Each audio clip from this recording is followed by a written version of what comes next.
আসসালামু আলাইকুম বন্ধুরা, সকলে কেমন আছেন? আশা করি দেশ এবং দেশের বাইরে সকলে ভালো আছেন। আলহামদুলিল্লাহ আমি আপনাদের দয়ায় ভালো আছি। আজকে 26তম রমজান।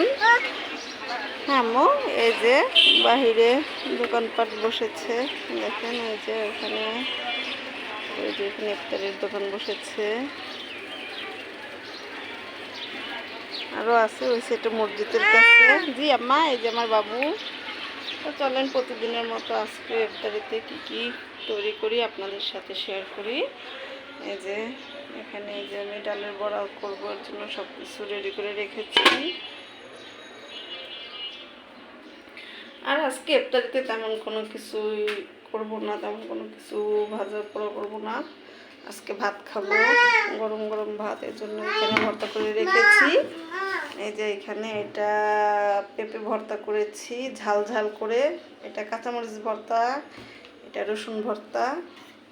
আপনাদের কার কার আমার মতো ভর্তা পছন্দ অবশ্যই কমেন্ট করে জানাবেন। আর সেহরির জন্য এখানে কলার মোচা চিংড়ি মাছ দিয়ে ভাজি করে রেখেছি। আর এখানে গতকালকার একটু ভাত রয়ে গেছিলো, পানি ভাত করে রেখেছি, এটা খাবো। আর এখানে এই যে শরবত বানিয়ে রেখেছি। আপনাদের ভাইয়া বাজারে গেছিলো, বাজার থেকে যে রসুন নিয়ে আসছে। তারপরে এখানে যে পুঁই শাক, মিষ্টি কুমড়ো। চলো আমার এখানে যে ভাত রান্না করে রেখেছি। আর এই যে এখানে তো এই আপেল, মালটা, শসা, লেবু, ডিম। আর এখানে এই যে তরকারি রান্না করে রেখেছি, পোয়া মাছ দিয়েছি আলু। আমি এখন এই যে ডিমগুলো ভালো করে পরিষ্কার করে নিচ্ছি, আবার আপনাদের কাছে ফিরে আসতেছি। ততক্ষণ আপনারা আমাদের সঙ্গেই থাকুন। এই যে ডিমগুলো আমি সব ধুয়ে পরিষ্কার করে রেখেছি। ডিম দেওয়া দেখে মেয়ে বলতেছে ডিম খাবে, ডিম ডিম ডিম, এই জন্য মেয়েরা একটা ডিম অমলেট করে দিচ্ছি। বাচ্চা মানুষ, বাচ্চা বলছিলেন, বাচ্চা যা দেখবে তাই বায়না করবে, কিন্তু আমার ডিমটা তো সম্পূর্ণ থেকে যাবে, বাবু তো আর খেতে পারবে না সম্পূর্ণ ডিমটা। রমজান মাসে সবচেয়ে বেশি কষ্ট হয় কাদের জানেন? সবচেয়ে কষ্ট হয় বেশি বাচ্চাদের, যাদের ঘরে ছোটো বাচ্চা আছে তাদের সবচেয়ে বেশি কষ্ট।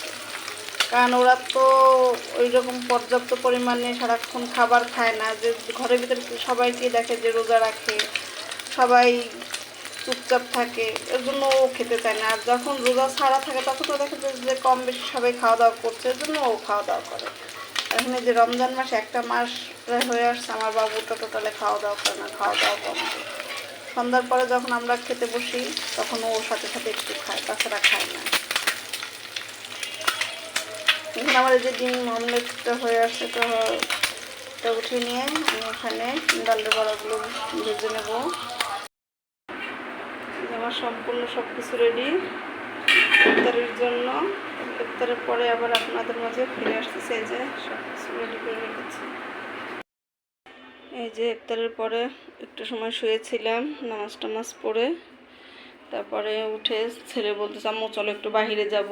পরে ছেলের সাথে একটু বাহিরে গেলাম, ওর বোনের জন্য একটু কসমেটিক কিনবে, ওর জন্য বাহিরে গিয়েছিলাম। মেয়ের মার্কেট অলরেডি অনেক আগেই করে ফেলেছি। মেয়ের জন্য তার ভাই কিনে দিয়েছে রাবার। দাঁড়াও দাঁড়াও, আন্টিতে দেখাচ্ছি। তারপরে ক্লিপের বক্স, কাটা, তারপরে চেন, এগুলো কেনাকাটা করে নিয়ে চলে আসছি। এসে ঘরটা সব ঝাড়ু দিয়ে পরিষ্কার করে নিয়েছি। এখন বাজে রাত্র প্রায় 9:30। ছেলের বাবা সবাই নামাজ পড়তে চলে গেছে। আজকে যেহেতু কদরের রাত্র, আমি এদিকে ভাত বসিয়ে দিয়েছি। আমার ভাত অলরেডি হয়ে গেছে, ভাত টিকে দিয়ে দেবো। তাহলে আজকের ভিডিওটা এই পর্যন্তই। আমার ভিডিওটা যদি আপনাদের ভালো লাগে তাহলে অবশ্যই আমার চ্যানেলটা সাবস্ক্রাইব করে দেবেন এবং পাশে থাকা বেল আইকনটি অন করে দেবেন, যাতে আমি নতুন নতুন ভিডিও দেওয়ার সাথে সাথে আপনারা পেয়ে যান। আল্লাহ হাফেজ।